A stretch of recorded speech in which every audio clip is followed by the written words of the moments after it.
Good evening, everyone. Our meeting is recording. I will state that as the first thing. I'm very happy to introduce to all of you once again my very great colleague, Dr. Emma Zohar. She's still during her NAWA fellowship here in Nicolaus Copernicus University in Torun. She's close to finish, and this is our last meeting. During her stay in Torun, Emma did her research on the project Within the Pale of Pleasure, Polish Jews and the Pursuit of Happiness, 1918-1939, in which she deals with the everyday practices of Polish Jewry in independent Poland.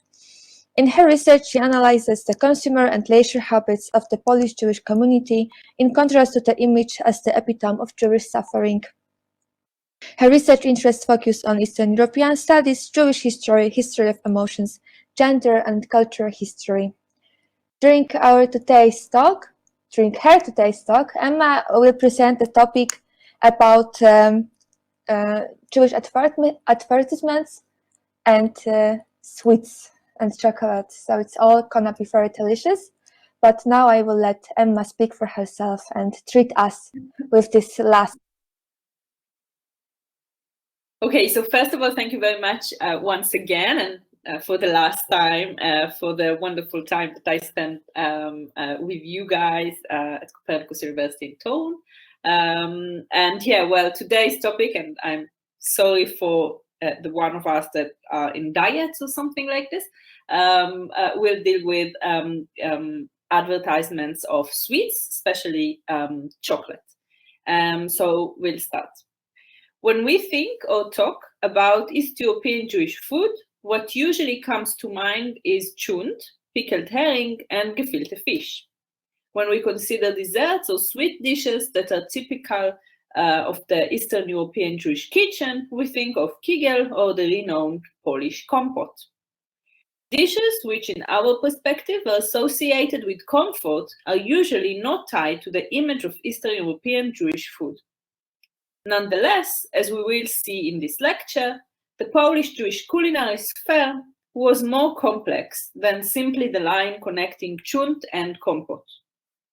Cakes, chocolates, ice cream, jams, candies, and halva were also present and sought after, even if they did not always appear on the everyday menu of large parts of the population.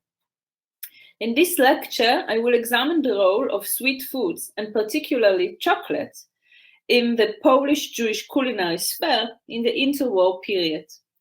I will do so through an exploration of advertisements from a variety of Jewish newspapers, as well as through the examination of eco documents written in the 20s and the 30s.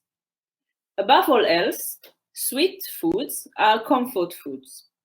Food has been linked to emotions since ancient times, and comfort is one of our primary feelings as early as infancy. Indeed, the primary way to comfort a crying baby is by feeding it. The Encyclopedia of Food and Culture defines comfort food as a food eaten by people, usually in times of crisis, that arouses within them positive emotions and is linked to meaningful social relationships. Despite the emphasis on the personal experience of consumer comfort food, this lecture will address the social and cultural context of food-based comfort. In addition to the issue of comfort, I will show how two types of love, maternal love and romantic love, were linked to chocolate during the interwar period. The history of emotions is a relatively new field, certainly with regard to modern Jewish history. The history of emotions as a field of research views emotions as a social practice that is learned and controlled. Researchers of emotions seek not to examine what the subject of the research truly felt, but rather how they chose to express their emotions. Emotional expression is not always direct. Instead, it is sometimes enacted through emotionally charged practices. This is to say, not only do we have feelings, but we also make feelings. As we will see, food can serve as such an emotional practice. In his book, A Day of Pleasure, which deals with his childhood in East Europe at the beginning of the 20th century, Yitzhak Bashevis Singer describes Esther's candy shop, which was located across from his home. The shop sold chocolate, jelly beans, ice cream, caramel, and different types of cookies. Singer, during his walk in Warsaw, decided to invest his remaining 60 cents after buying a ticket to Nalewski Street in the purchases of sweets. He enjoyed those sweets during a stroll in the park, shared it with a Polish boy he did not know, and later fed the ducks in the lake.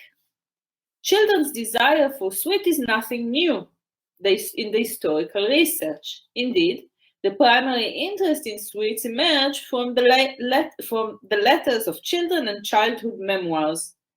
That is not to say that adults did not enjoy sweets, but rather that, without a doubt, Jewish children in Poland took a great interest and found great comfort in them. Kinga, can we...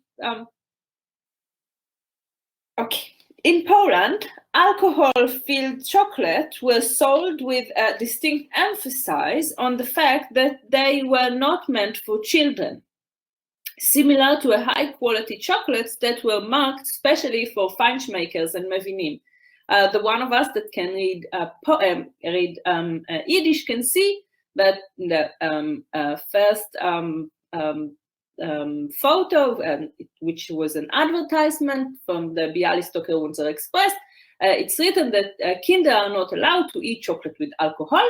And in the second one, the second advertisement, also from the Bialystoker Unser Express from the same year, it's written the last bold word said chocolates for kids and for feinschmeckers, for people that know to appreciate chocolate. In addition to chocolates, another confection that was marked less to children and primarily for adults was Halva. Eastern European Halva was made from sesame or semolina and was already extremely popular among Jews in the 19th century.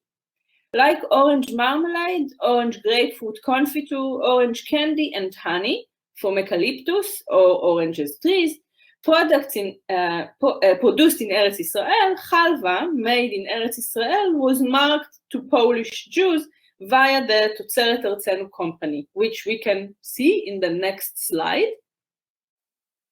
Yes, so in here we can see that those advertisements for the products produced in Israel, imported to Poland and was sold in the Totzeret Artzenu shops. And we can see in here in Hebrew, honey from orange trees, bees honey, which is, well, I guess that most of the honeys are from bees, eucalyptus trees, halva jam, made out of orange, etc. So, returning to the consumption of chocolate, we can say that this confection appeared to be relatively common in the culinary consumer culture of Jews in Poland. In the midst of World War I, despite the severe shortage of basic foods, businessman Shmuel Flakovich from Kalisz chose to start importing or smuggling to Poland the Swiss chocolate brand Milka. Following the establishment of independent Poland, and in the light of the relatively economic balance reached in the region in the 20s, culinary culture also began to flourish. Numerous brands of chocolate now became present in the realm of advertising in the Jewish press. One of the major brands was the Jewish-owned chocolate company Plutos, which was founded in Warsaw in the 20s. During the 30s, the Jewish press was flooded with advertisements for Plutos chocolate, bringing the headline, as we can see in here, for me, for you, for us all, Plutos milk chocolate should be eaten for health and happy life.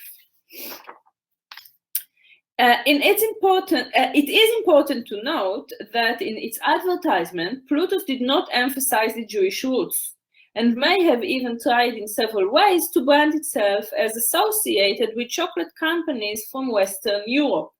In an advertisement published in the Kinga, next one, please. Thank you.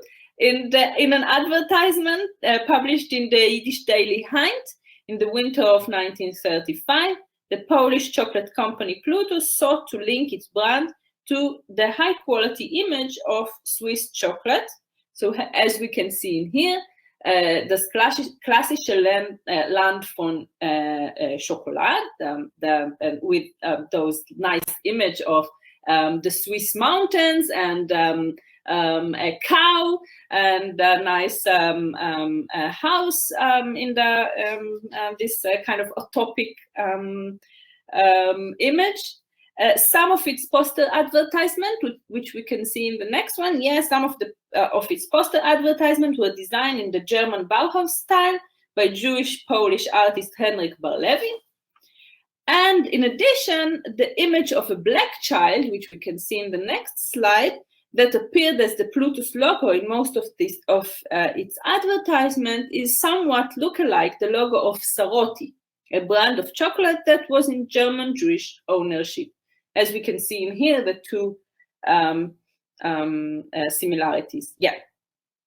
Nonetheless, most of the advertisement of Plutus chocolate in the Jewish press in Poland were multilingual, published in Yiddish and Polish or Hebrew and Polish. The company's products were also certified as kosher and even kosher for Passover. In addition to Plutus' variety of chocolate brands that were belonging to other Jewish companies, such as Branka from Lviv, whose Dladziecka brand appealed primarily to children, also advertised in the Jewish press, but also non-Jewish chocolate brands from Poland and other nearby countries. In the 20s and 30s, chocolate appeared to have been marked primarily as a confection for children. As I have already stated, advertisements of chocolates appear regularly in the Jewish press in independent Poland. Here, however, it should be noted that the newspaper in question were primarily the daily, or what we used to call commercial papers, and not the newspapers of the political parties and youth organizations. Based on the need to highlight the product's target audience, drawing of children often appeared in the chocolate advertisements. The drawings in the advertisements reflected an utopian image of well-cared-of, good-looking children, sometimes dressed according to the latest fashion style, that is, in sailor outfits, as we can see in both advertisements showed now. It may be possible to link the association of chocolate with representation of summer vacation, such as ship and sailor outfits, to the fact that two of the prominent chocolate brands on the Polish market, Engels and Kozma, were established and operated in Gdansk, which was, or still, a well-known summer vacation destination. Kinga, can we see the next slide? Here we can see, which is, I found it quite funny, we can see a commercial advertisement for Kozma, and it's written Danzig, as you can see, and someone erased it, the one who read the newspaper that was scanned to the National Library of Israel. So it was erased, and he wrote, the man or a woman wrote Gdansk instead. So very much, nationalist of him, patriotic of him. Returning to the relationship between food and emotion, we know that food being served to a child is one of the earliest interaction a person experiences, and that in addition to comfort, this interaction also symbolizes emotions such as love, worry, and sacrifice. Serving and being served food can arouse feeling of closeness and intimacy between a child and parent, as well as a child's sense of dependence on his or her parent, or paternal control over the child. Nonetheless, as some parents can confirm, feeding children or the family can also sometimes be connected to guilt or a sense of failure. Today, for example, chocolate is not advertised as an ideal or particularly neutral product for children to consume. When my daughter, for example, eats too much chocolate, I feel guilty. And I assume that this is the feeling with which many of the parents among you can identify. In interwar Poland, it appears to have also been necessary to persuade the consumer public that chocolate is a good food for the young generation. Based on the understanding that although children are the food's target audience, they typically do not actually make the purchases, many advertisements appeal to mothers, as we can see in the next slide. Achtung Mutters, as we can see in the first one from the Unser Pinsker Leben. One advertisement from 1935, which is the second one from in the slide, reads, and I'm quoting, "A child's first word is mama, the second word is Plutus. Give your child happiness, enjoyment, and health." Indeed, many chocolate advertisements counted the health benefits of the product, while also attempting to persuade consumers, and especially mothers, that chocolate is full of vitamins, such as vitamin C, and made from pasteurized milk, which were both beneficial for the children's development. We can see in the next slide.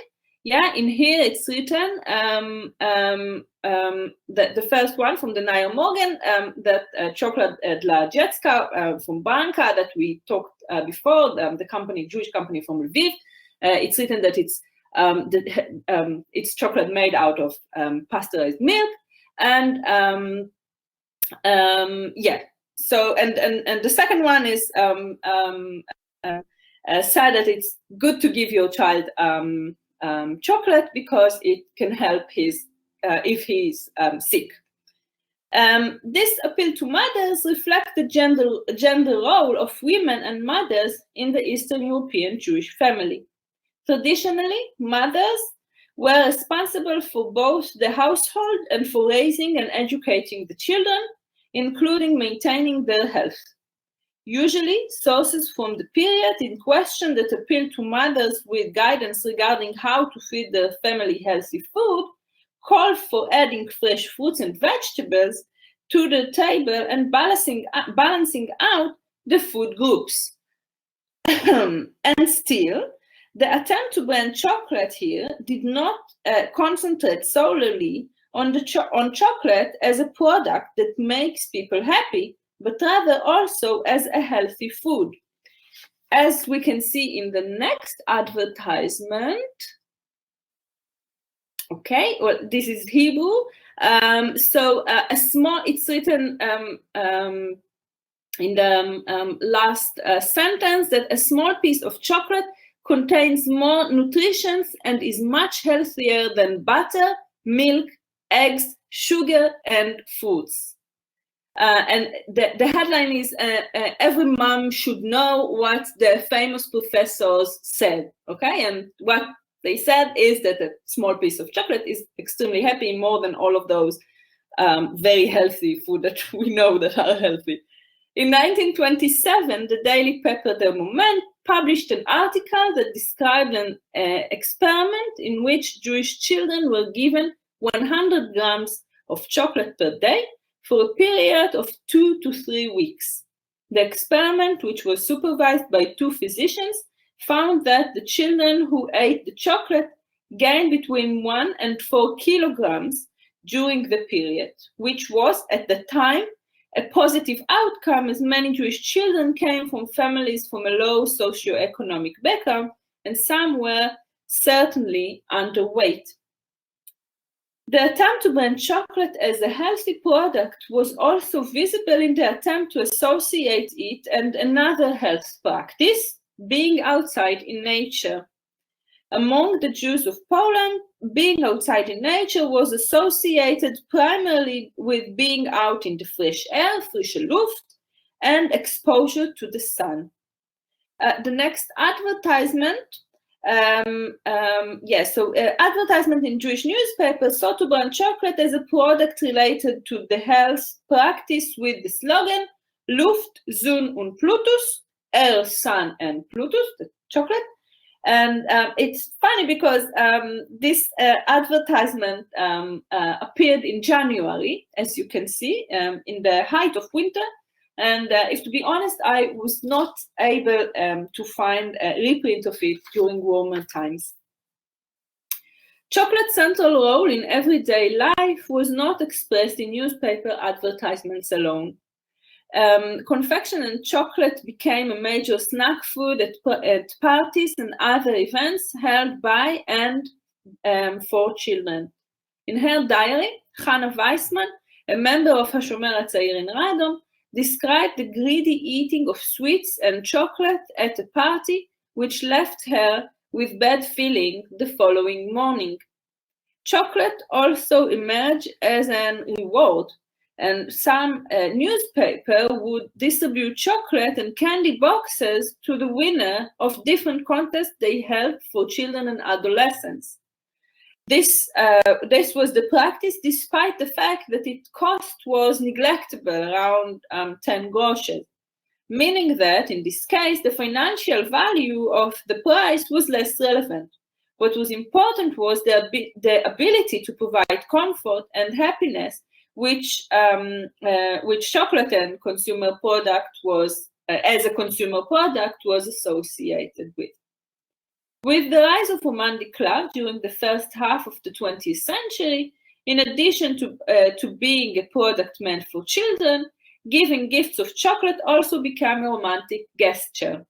The relationship between chocolate and romance, it should be noted, was not reflected in the advertisement in the Jewish press in Poland during the period. This, we may guess, stemmed from the traditional characteristics of the Jewish family. Another possible explanation can be that the generation of the publisher and editors did not recognize the value of romantic love, or perhaps they had not yet identified the connection between romantic love, consumer culture, and specific products such as chocolate. Nonetheless, other sources reveal that a connection between romantic love and consumer practices had indeed started to form. The reference in question usually appeared in ego documents, particularly those written by members of the young generation. I will present one example. Chocolate as a romantic gesture is mentioned several times in the diary of Chana Weissman, which we just mentioned. Weissman's account mentioned several boys who tried to win her heart using chocolate or boxes of candy. In the first instance, a suitor buys her and her friend ticket to a play in a theater, as well as chocolate. Weissman notes cynically that these suitors spent a fortune by purchasing good tickets and by investing in a high-quality box of candies. Later, she describes another suitor, and I'm quoting, "He was always bothering me to eat," she writes, "tempting me at every moment to eat chocolate. The man does not know what to do to satisfy me." End of quote. During a later encounter between the two, he took care to prepare her a table full of chocolates, cakes, fruits, and other sweet foods. To conclude, in his book, Consumer Culture and the Making of Modern Jewish Identity, Gideon Reuveni maintains that additional research is still needed to define Jewish taste and to characterize the components of the Jewish yearning for comfort food. Reuveni writes this after a specific reference to the role of chocolate in the childhood experience of Arthur Rupin. As we saw, despite the image of Eastern European food as grounded in traditional foods such as gefilte fish and chunt, the culinary sphere in which the Jews in Poland consume food appears to have been more diverse. The everyday menu, like the desire for a specific food product, included a variety of sweets, the most prominent of which was chocolate. The advertising campaigns for chocolate in the Jewish press were related primarily to its consumption by children and an effort to persuade mothers and as those responsible for feeding the family that chocolate would not only make their children happy, but would also improve their health. By examining the slogans in the advertisements, we are afforded a look into the emotions of happiness and joy which the advertisements sought to arouse among the consumers in order to increase the consumption of chocolate, as well as into the desire and sense of concern for their children's good health. At the same time, as in the processes of change in the consumer culture of Western world, chocolate started to be identified as a consumer product expressing romantic desire. This process, however, was not yet demonstrated in the newspapers' advertisements themselves, but rather only in the ego documents of the time. The process of change that came to an end with the outbreak of the Second World War gives us a glimpse into the practices of consumption that characterized Polish Jews during interwar years. Thank you very much. Thank you, dear Emma. As interesting as always. I will start with a more general question because it's our last lecture. So, how important was these topics connected with eating and comfort eating, and especially sweets, with your whole topic of pleasure? How important it was, and how it was intertwined with other areas that you are writing about? So actually, it is very important. I think that it's one of my biggest chapters in my book deals with food, and it's kind of interesting to see the transformation from enjoying chunt in Saturdays, in Shabbat, and gefilte fish during Friday Eve, to more, let's say, modern kind of culinary fashion as chocolate, and also all sorts of new inventions, mainly in this area of sweets, but also new modern way to cook and to bake. So it's important, not only for children, but also for the whole population. Well, we need to eat, so we not doing it only in order to stay alive. We also enjoy eating. So eating in restaurants or sitting in coffee houses. With the whole family, which was not popular, or not even popular, was not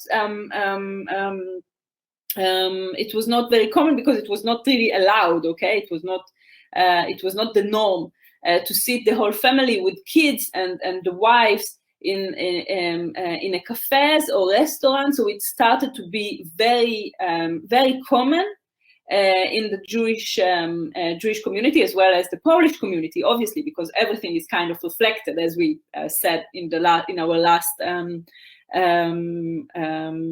meeting.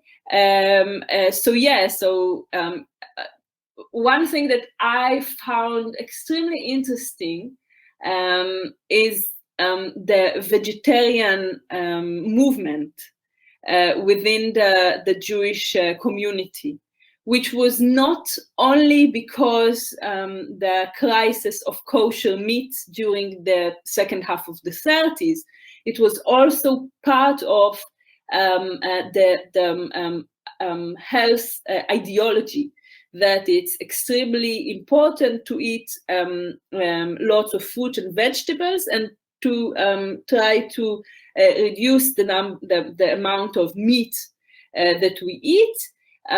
So we have today this concept of Meatless Monday. So actually it was quite common in Poland as well. So those books that refer to mothers mostly, and so they kind of I really like this this sentence. Thousands of mothers ask themselves what to make for their children or their families for dinner. Right? It's in a Polish recipe book. So what to do? So it's important not to eat only meat. You should add also this new vegetables that are kind of introduced to the Polish population. So not only beetroot and potatoes, but also it's written about tomatoes, that it's kind of started to be a bit more popular, and we also see the increasing consume of fruits, so bananas and oranges, which again, oranges have this notion of national or Zionist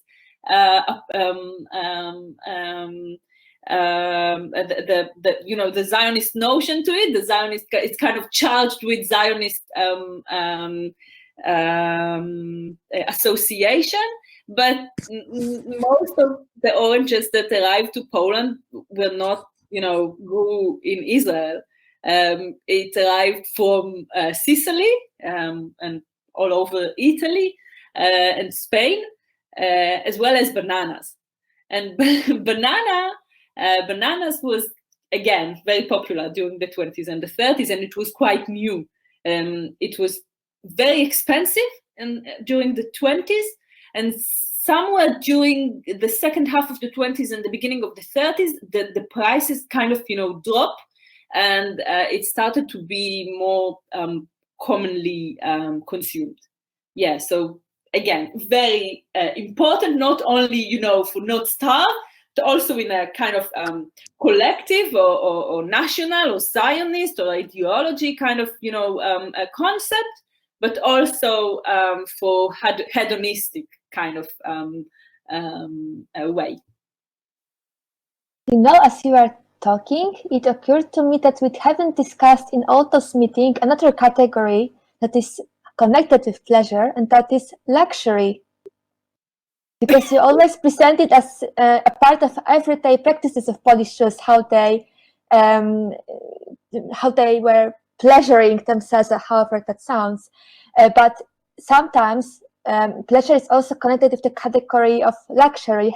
You have to have the time to spare and to use it however you wish. And also when we talk about sweets, it's also, you mentioned it analyzing one of the advertisements, that they were trying to advertise it as something you need to eat in order to be healthy. So maybe it was not only the way to knock into this mattress consciousness, but also the way to make it, not a luxurious product, but a product that you need to eat as another basic product, just in order to live and be healthy. It's important to note, most of the population of the Jewish community in Poland, and not only the Jewish, the whole population, the population as a whole, was not very healthy. Okay, so most of them were kind of struggling the everyday life, and for them, eating chocolate was not, an everyday practice, or going to a cafe was not an everyday practice. But consumer culture as a notion, as the way that we kind of, the way that I kind of started this research, consumer culture is not what you do, is what you wish to do. Okay, so it's what you desire, what are your desires, what is kind of, the ideal way of life, what you wish to have, how you wish to live, how you wish to spend your spare time and not spare time, what you wish to wear, what you wish to eat. So this is, this is the question. The question is not whether they ate the chocolate, is whether if they wish to eat the chocolate. And the question is yes. Obviously, the way that they decided to advertise it, the chocolate as not very typical kind of food during those days was again to kind of find a way to get into the hearts. If you wish to take care of your child, you should give him something that will make him happy but also will make him healthy. We have this advertisements in Israel when I was a little girl in the 80s for this kind of yogurt, and it's used, the slogan was for you it's for him it's Dani, the name of the yogurt, but for you, the man, it's milk. Okay, so it doesn't matter that it's full with sugar, but it's milk. So for you, you will come your worries with this kind of milk. But you can, it's kind of unfair what I'm doing now, because in a way, lots of non-wealthy Jewish people kind of decided to invest what they, the little that they had in all sorts of practices. So we can see that very poor girls from very remote cities and towns decided to invest the very little money that they have and spend it on a ticket to the cinema. I have this memo, this diary of another Hashomer HaTzair member, that he has this list with all of the, the money that he spent and also earned. So, and it's, I spent 1 grosze on this and that. I earned 50 grosze because I helped my mom. All sorts of, tiny amount of money, and it's written over there in this, long list for couple of weeks. And it's interesting to see on what he invest his money. So, for example, one time he bought a cake because he was hungry. The other time he decided to spend his money on a football game, so to buy a ticket to a football game, which I was quite, struck by it, because he's obviously not, wealthy, but he found, comfort and also happiness, and also it was some kind of a collective, experience to go with his friend to see a football game. And also, and it's also should be mentioned, to participate in order to participate in the youth organizations as a Shomer HaTzair, Zukunft, and also the Orthodox youth movements. It should be, you should pay, not, a huge amount of money, but again, most of those kids were not, it was not very easy for them. But then again, they decided to invest the little that they had in order to participate in those activities. Thank you. I think Krzysztof rose a hand, so he probably has a question. Thank you, Emma. I have private question. What is your best sweetness? It's the first one. And the second one, you are talking about Pluto company. Is it the same company that now exists in Düsseldorf, Pluto Sweets? Maybe do you know? I have no idea. I'm not quite sure that it is, but I'll check. As far as I know, it was a Jewish company that was established in. Can you hear me? Yes. Yes. Okay. Because it was written that I have unstable connection. So as far as I know, it was a Jewish owned company that was established during the 20s, the beginning of the 20s. And most of the factories worked in Warsaw. At one point, they had a fire in one of the company's warehouses, and it was widely reported during in the Jewish press. So all over the Moment, Hind, and they just they kind of massively deals with this fire.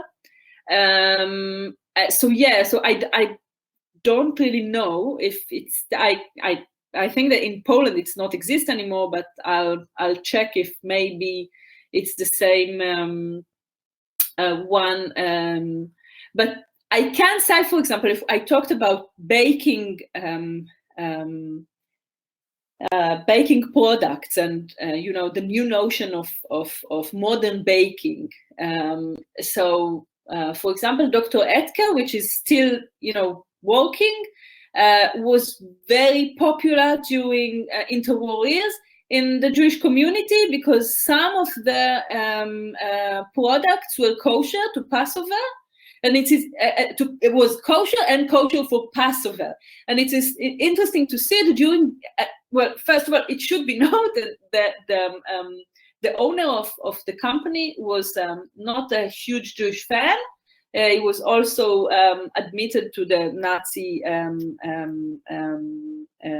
party and was part of, I don't know, whatever over there. And it's interesting to see that during, I think it was 1936, there is this big advertisement in the Jewish newspaper. I can't remember which one. It was in Yiddish one. And it's written, pay attention, Dr. Etker's baking soda or whatever is not kosher for Passover. And there is this this slogan and an image of a rabbi, okay, or an Orthodox man, that's like, pay attention, don't eat it. Which is also interesting because obviously we know that Jews had this problem with gelatin because it's made out of pigs somehow. Pigs bones, and obviously it's not kosher.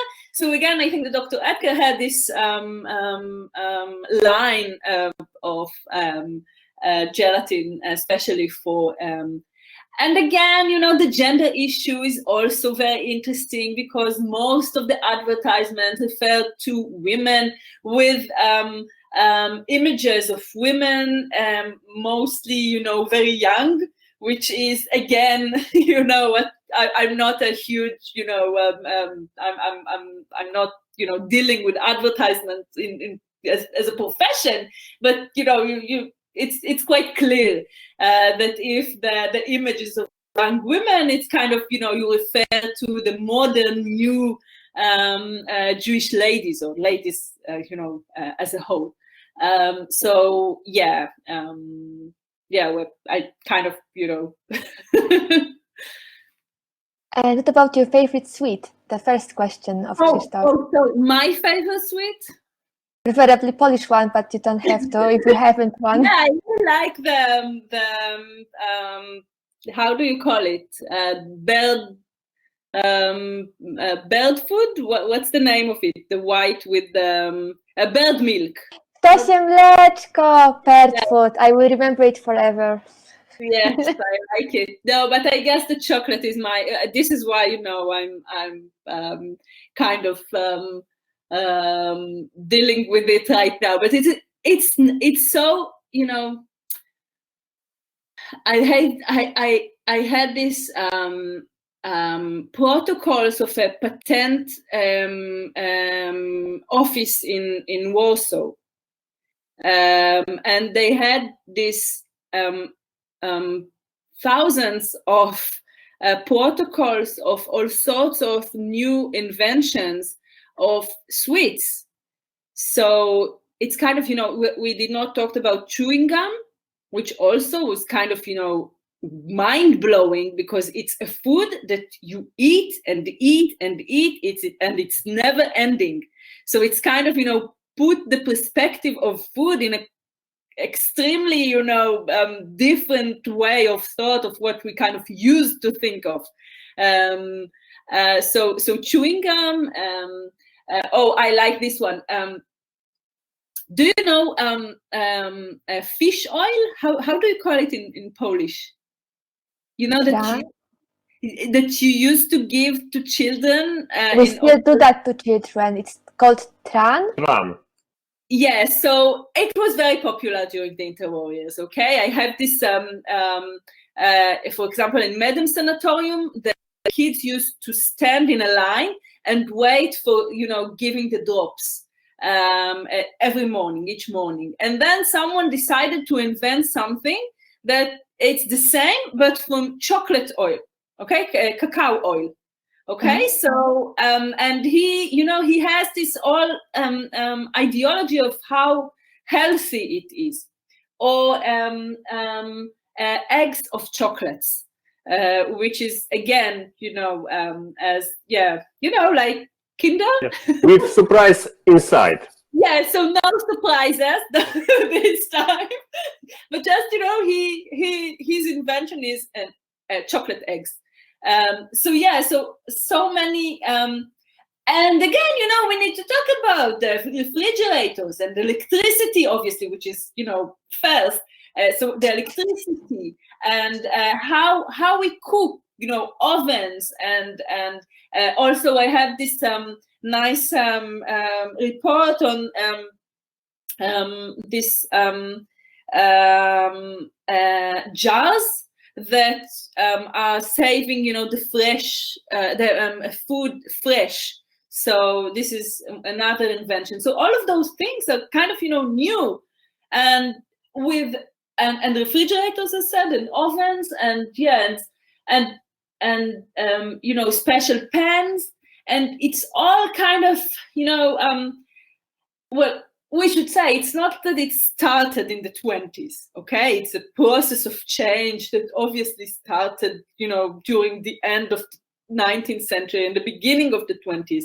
But during the 20s and the 30s, it was kind of like a boom, you know, it's like a big explosion, and everything was kind of very rapid.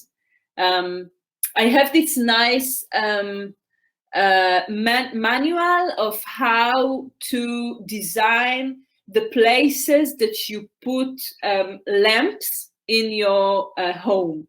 Okay, so it's divided into different rooms of the house, which is also new invention, right? Because during the, you know, 19th, 18th century, houses were not divided into special, you know, with a specific kind of reference to each part of the house.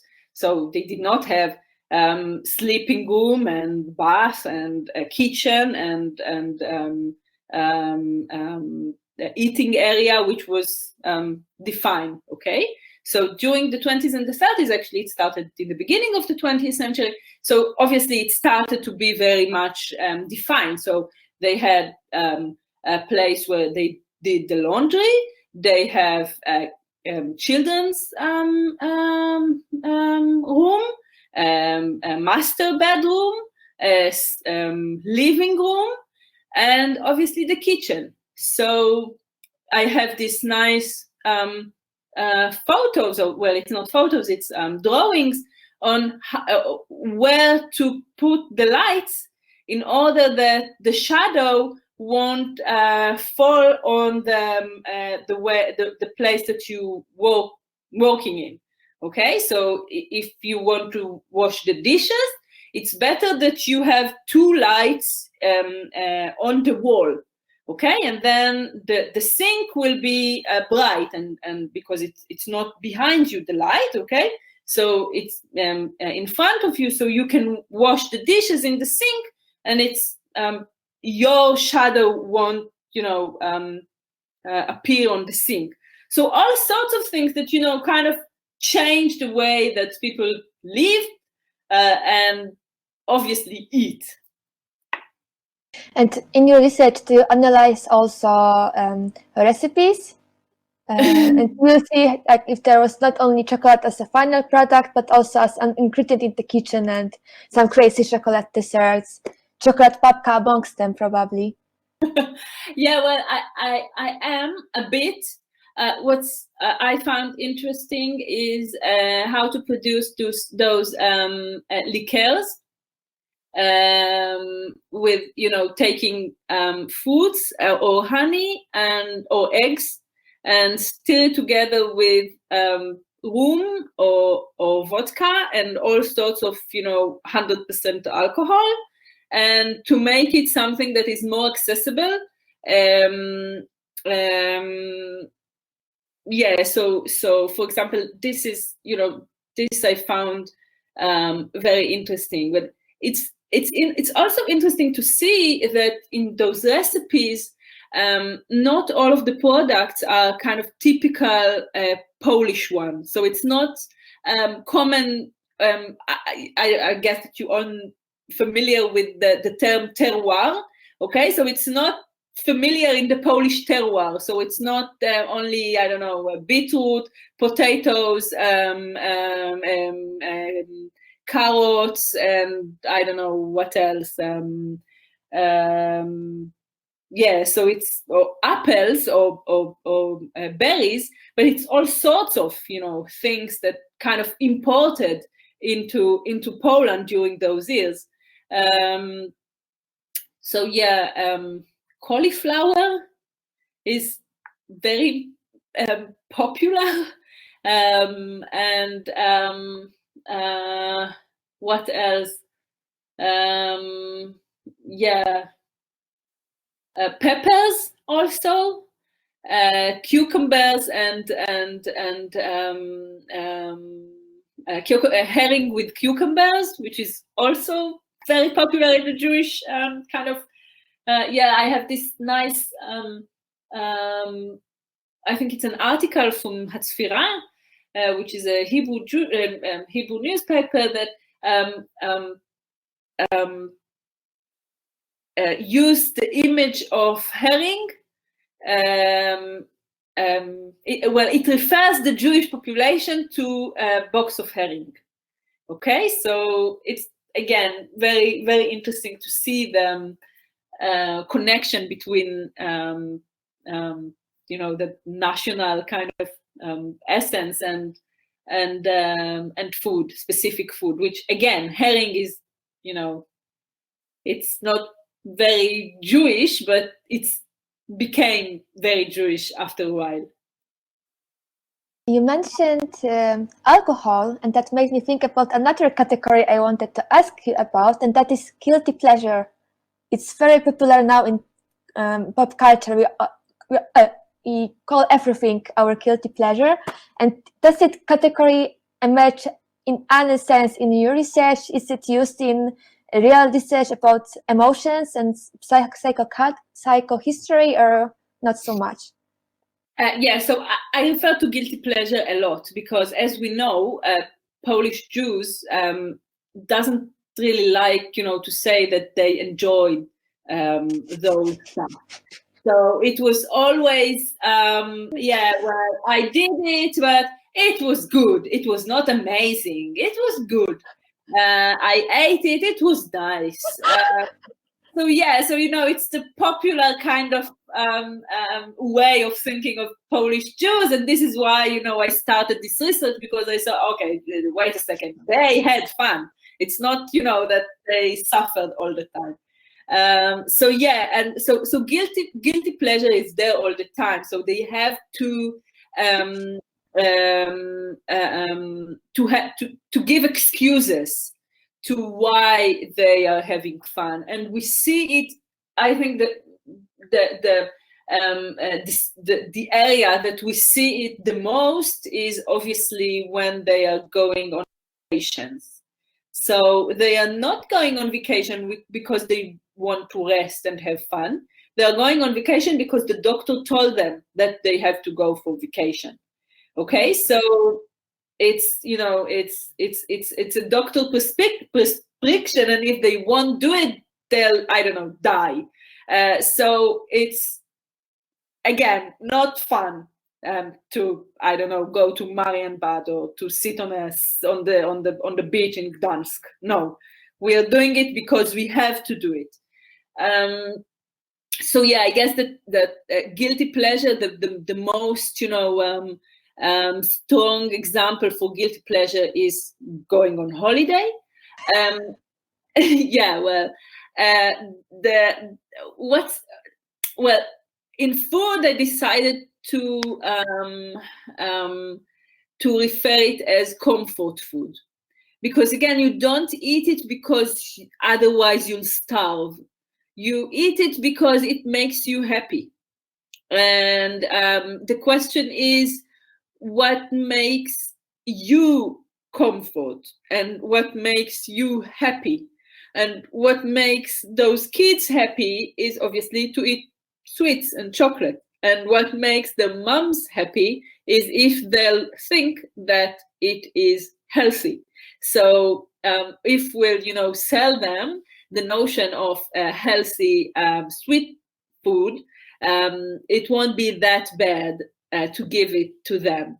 But I have to admit that I read tons of instructions for mothers, how to make their family healthier and what to make for dinner, lunch, breakfast. Never appears, you know, to give chocolate. It always combine more eggs and introduce your children and your husband milk, and start to use more vegetables. Never give them chocolate. It was not like, you know, an instruction. Thank you, Emma. It's very interesting how, now we are coming to the end of your stay in Poland. We're coming to the end of this lecture, and somehow we made a full circle. And with the end, we saw the very beginning of your research. So, can you say us before we end more about your research in general? You mentioned that you are close to finish. Is it already done? On what stage you are? When can we expect the book, and when can we organize another meeting for you? Because you have to have something to look forward to after our meeting today. So please, Emma, tell us. So I'm writing right now the last sub-chapter, which obviously is the one that I hate the most, and I won't tell you what is it because I don't want, you know, to ruin it when you read it. So right now I'm writing my last sub-chapter of the book, and it's kind of the book itself. It's kind of, you know, divided into 6 parts, which goes from the inside to outside. So first, it's the interior design and how they kind of, you know, design their house, so that the living space, both in urban and rural areas. The second part is fashion and clothing, while I'm trying not to refer only to women, but also to men and children, which is quite hard. So it's mainly women, because it's first more interesting, and second, I have more materials on it. And then food, as we talked now. Afterwards, I'm talking about the new concept of day out. So it's kind of,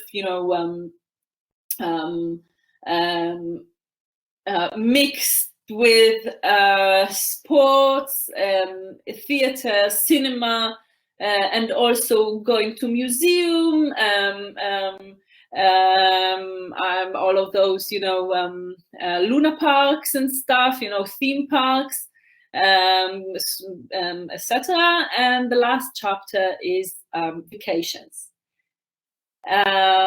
So this is, the whole structure of it. And as said, I hope to finish it within a couple of weeks, and then to send it to review, and hopefully it will be published something in the next 2 years or so. And I have to admit that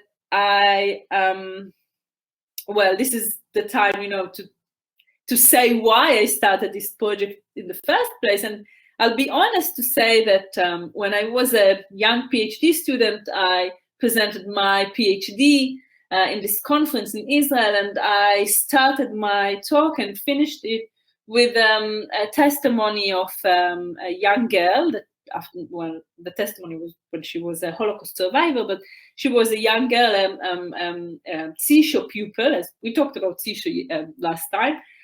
So she was a CISHO pupil, and she kind of described the everyday life at CISHO. And she said that CISHO made her, and the affiliation to the Bund made her very happy. And one very prestigious, well-established professor from Israel told me, well, you brought one example of a little girl that had fun, but I can give you thousands of testimonies of kids that suffered during their life in Poland. And then, I did not answer. I was quite shocked. But this kind of, went with me. Since then, it was, 2015. And I decided that I'll do it. I'll write something about happiness and pleasure. And I have to admit that I enjoy it very much. So it's kind of, it's not only them, but also myself. Yes, I'm sure we enjoyed it with you during your talks, and we are waiting for your book to enjoy it even more. Good luck with all your projects. Fingers crossed for nice publication quite soon. Maybe not 2 years. It sounds quite far away from us. But good luck with everything. I hope to see you soon in Poland or anywhere in safe surroundings. In better place that when we started your fellowship, it was only COVID, then it's COVID and war. So I think we are looking for happy times and to feel free to have these pleasures moments together. Thank you, Professor Kania, who helped us to meet all together, and who helped also Emma in coming here. I'm just very happy to be a part of your stay here in Poland. And again, thank you, Kinga. Thank you, Emma. This is what I wanted to say. That thank you, first of all, hosting me and being so, helpful during this time, and obviously for the extremely happy and nice conversation that we had during this time. And again, thank you very much, Professor Kania, for hosting me. It was a great pleasure. Thank you all who joined us during our meetings. Thank you, our dean, who enables this all. See you soon in better times. Thank you all. Bye. Bye. Bye.